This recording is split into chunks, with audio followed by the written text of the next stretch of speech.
Subscribe now and press। Hello नमस्कार दोस्तों, अंश क्लासेस में आप सभी का स्वागत है।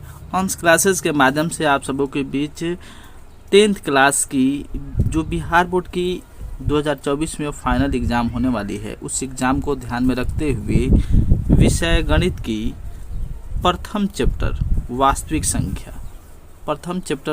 संख्या से बनने वाली महत्वपूर्ण ऑब्जेक्टिव प्रश्नों को आप सभी के बीच लाई गई है। चलिए वीडियो को शुरू करते हैं। वीडियो को शुरू करने से पहले आप सबों से रिक्वेस्ट है कि यदि आप मेरे चैनल पर नए हैं तो मेरे चैनल अंश क्लासेस को सब्सक्राइब कर बेल आइकन को प्रेस करें, चूँकि इस चैनल के माध्यम से आप सबों को बिहार बोर्ड मैट्रिक एग्जाम 2024 के लिए प्रदर्शन की प्रत्येक पुस्तक की पार्ट वाइज ऑब्जेक्टिव प्रश्न उपलब्ध कराए जाएंगी।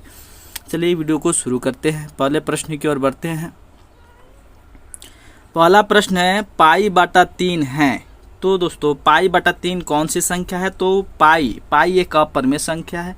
क्या है? पाई जो है अपरिमेय संख्या है। क्या है? अपरिमेय संख्या। तो किसी भी अपरिमेय संख्या में किसी परिमेय संख्या से भाग करेंगे तो अपरिमेय संख्या ही प्राप्त होंगी, इसलिए इसका सही जवाब हो जाएगा B number option. B is A correct option.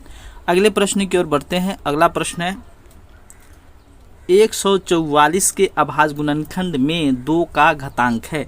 तो 144 का सबसे पहले हम लोग क्या करेंगे? 144 का अभाज्य गुणनखंड करेंगे। इसका हम अभाज्य गुणनखंड करेंगे, जैसे 2 से किए तो ये 7 दूना 14 और 2 दूना 4 हो जाएगा। फिर 2 तो ये हो जाएगा 36 दूना 72। इसी तरीक़ा से आप गुणनखंड करोगे तो 2 का घातांक यानी 2 कितनी बार गुना के रूप में आएगा? तो 2 आएगा, 2 आएगा आपको। चलिए इसका गुणनखंड करके देख ही लेते हैं। सबसे पहले गुणनखंड कर लेते हैं। 36 आया, फिर 36 को तोड़िएगा तो ये आएगा 2, तो ये हो जाएगा कितना? 18 दूना 36 होता है। फिर 2 आएगा तो ये 9 हो गया, 9 दूना 18। अब देखिए 2 कितनी बार आया है? 2 कितनी बार है? 1 2 3 4, 4 बार आया है। अर्थात 2 का घातांक कितना हो जाएगा? 2 का घातांक हो जाएगा 4। कितना हो जाएगा? 4 हो जाएगा, इसलिए इसका सही जवाब हो जाएगा बी नंबर ऑप्शन। अगले प्रश्न की ओर बढ़ते हैं। अगला प्रश्न 45 तथा 60 का मौसा है। तो 45 तथा 60 का मौसा 15 होगा, इसलिए इसका सही जवाब हो जाएगा डी नंबर ऑप्शन। अगले प्रश्न की ओर बढ़ते हैं। अगला प्रश्न 12/7 एक संख्या है। तो 12/7 कैसी संख्या है? तो 12/7 ये p/q के रूप में है। किस रूप में? p/q के रूप में है, और q के का मान 0 के बराबर नहीं है, नॉट इक्वल 0। क्यू के जगह पर क्या है? क्यू के जगह पर 7 है। क्यू के जगह पर क्या है? 7 है। अर्थात वैसे ही पूर्णांक संख्या जो p/q के रूप में हो और q नॉट इक्वल 0 हो तो उसको क्या कहा जाता है? परिमेय संख्या कहा जाता है, इसलिए इसका सही जवाब हो जाएगा A number option. A is A correct option. अगले प्रश्न की ओर बढ़ते हैं। अगला प्रश्न दिया हुआ निम्नलिखित में कौन अपरिमेय नहीं है? अर्थात वैसी संख्या का चुनाव करना है जो परिमेय संख्या हो। तो इसमें परिमेय संख्या हो जाएगा क्या? ये लिखा हुआ है 3√75 और बटा क्या है? √48। इसको तोड़िएगा तो ये परिमेय संख्या के रूप में प्राप्त हो जाएगी, अर्थात ये अपरिमेय संख्या नहीं है, इसलिए इसका सही जवाब हो जाएगा D number option. D is a correct option. अगले प्रश्न की ओर बढ़ते हैं। अगला प्रश्न दिया हुआ है 2 धन पूर्णांक ए और बी के लिए मौसा A B Guna लौसा A B बराबर होगा। तो हम लोग जानते हैं कि 2 संख्याओं का गुणनफल बराबर क्या होता है? मौसा गुने लौसा। तो जब मौसा गुने लौसा है और 2 संख्या ए और बी दिया है तो ये क्या हो जाएगा? ए गुने बी हो जाएगा। ए गुने बी डी नंबर ऑप्शन में है, इसलिए इसका सही जवाब हो जाएगा D. D is a correct option. अगले प्रश्न की ओर बढ़ते हैं। अगला प्रश्न निम्नलिखित में से कौन सा युग्म सह अभाज्य है? तो वैसी संख्याओं को सहयुग्म किया जाता है जिसका उभयनिष्ठ गुणनखंड क्या हो? 1 हो। तो इसमें एक उभयनिष्ठ गुणनखंड 9 और 16 का आ सकता है, इसलिए इसका सही जवाब हो जाएगा बी नंबर ऑप्शन। चलिए दोस्तों अगले प्रश्न की ओर बढ़ते हैं। अगला प्रश्न 0.7 पर एक रिंग है। तो इसको p/q के रूप में बदलेंगे तो क्या प्राप्त होगा? तो आपको मैं बता दूं, जो अंक दिया रहता है पहले उसको लिख दी जाती है। जैसे 7 है तो 7 लिख दिया गया, और दशमलव के बाद में जितनी संख्याओं पर रेकरिंग होता है तो दशमलव के बाद में केवल एक संख्या पर रेकरिंग है तो 1 9 देंगे। अगर 2 संख्याओं पर रेकरिंग रहेगा तो 2 9 देंगे, अर्थात ये 7/9 ए नंबर ऑप्शन में है, इसलिए इसका सही जवाब हो जाएगा ए इज ए करेक्ट ऑप्शन।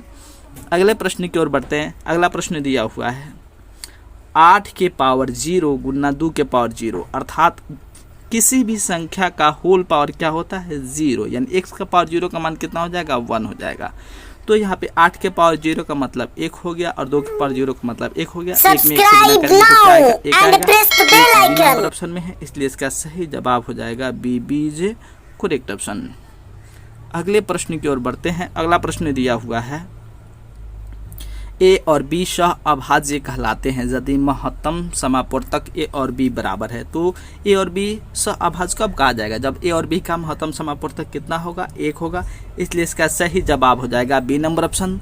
अगले प्रश्न की ओर बढ़ते हैं। अगला प्रश्न दिया हुआ है दो संख्याओं का महत्तम समापूर्तक 25 तथा लघुत्तम समापूर्तक 50 है। तो दोनों संख्याओं का गुणनफल, तो संख्याओं का गुणनफल क्या होगा, तो संख्याओं का गुणनफल मौसा गुना लसा के बराबर होता है। तो मौसा है 25 और लसा कितना है 50 है, इसको गुना करोगे तो 25 25 125 हो जाएगा और एक 0 है तो एक 0 हो जाएगा, अर्थात 1250। 1250 कितने नंबर ऑप्शन में है, ए नंबर ऑप्शन में है, इसलिए इसका सही जवाब हो जाएगा ए इज करेक्ट ऑप्शन। अगले प्रश्न की ओर बढ़ते हैं। अगला प्रश्न निम्नलिखित में से कौन सा अभाज्य संख्या है, तो निम्नलिखित में से 41 अभाज्य संख्या है और बाकी सब क्या है सह भाज्य संख्या। चूंकि ये 91 है तो 13 के पहाड़ में आता है 213, यानी 3 1 4 4 2 6, ये 3 से विभाज्य हो जाएगा और 501 1 का 5 6 ये भी 3 से विभाज्य हो जाएगा। और यही 41 किसी भी पहाड़ में नहीं आता है, केवल 1 और 41 से ही विभाज्य हो पाएगा, अन्य संख्याओं से विभाजित नहीं होगी, इसलिए इसका सही जवाब हो जाएगा सी नंबर ऑप्शन। अगले प्रश्न की ओर बढ़ते हैं। अगला प्रश्न दिया हुआ है ए बराबर बी क्यू प्लस आर, महत्तम ए और बी, तो महत्तम किसके बराबर होगा, तो ये महत्तम बी और आर के बराबर होगा, क्योंकि बी और आर का स्थान हमेशा चेंज होते रहता है, इसलिए इसका सही जवाब हो जाएगा D number option, D is a correct option. अगले प्रश्न की ओर बढ़ते हैं। अगला प्रश्न दिया हुआ है दो लगातार या क्रमागत संख्याओं का मौसा या एचसीएफ है। तो दो लगातार क्रमागत जो संख्या होगा उसका मौसा क्या होगा 1 होगा, इसलिए इसका सही जवाब हो जाएगा डी नंबर ऑप्शन। अगले प्रश्न की ओर बढ़ते हैं। अगला प्रश्न दिया हुआ है निम्नलिखित परमेय संख्याओं को दशमलव रूप में लिखने पर कौन सा शांत दशमलव होगा, तो कोई भी परमेय संख्या p बटा q के रूप में होगा, p बटा q के रूप में होगा और q के स्थान पर जो संख्या होगी उसके गुणनखंड में केवल 2 आवे, गुना के रूप में केवल 2 आना चाहिए, नहीं तो गुना के रूप में केवल क्या आना चाहिए 5 आना चाहिए, नहीं तो दोनों मिला के आवे। तो उसी संख्याओं को दशमलव में बदलने पर उसका दशमलव प्रसार शांत दशमलव के रूप में कहा जाता है। तो यहाँ 11 का गुणनखंड करेंगे, 11 का गुणनखंड करेंगे तो 2 और 5 गुना के रूप में नहीं आएगा, 13 में भी नहीं आएगा और 8 में आ जाएगा। यहाँ जो सी नंबर में क्यू के जगह पर क्या है 8 है, तो 8 का गुणनखंड करोगे तो केवल गुना के रूप में क्या आपको प्राप्त होगी 2 प्राप्त होगी, इसलिए 33 बटा 8 का दशमलव प्रसार क्या होगा शांत होगा, इसलिए इसका सही जवाब हो जाएगा सी नंबर ऑप्शन। अगले प्रश्न की ओर बढ़ते हैं। अगला प्रश्न दिया हुआ है निम्न में से किस गणितज्ञ ने the book of game of choice पुस्तक लिखी, तो जे कार्डन के द्वारा यह पुस्तक लिखी गई थी, इसलिए इसका सही जवाब हो जाएगा ए नंबर ऑप्शन। अगले प्रश्न की ओर बढ़ते हैं। अगला प्रश्न दिया हुआ है 2 या 2 से अधिक अभाज्य संख्याओं का मौसा, तो 2 या 2 से अधिक अभाज्य संख्याओं का मौसा क्या होता है 1 होता है, इसलिए इसका सही जवाब हो जाएगा ए नंबर ऑप्शन। अगले प्रश्न की ओर बढ़ते हैं। अगला प्रश्न दिया हुआ है 2 क्रमिक सम संख्याओं का एचसीएफ होगा, तो 2 लगातार जो सम संख्या होगी उसका जब हम एचसीएफ निकालेंगे तो उसका एचसीएफ हर एक स्थिति में हमको 2 ही प्राप्त होगा, इसलिए इसका सही जवाब हो जाएगा बी नंबर ऑप्शन।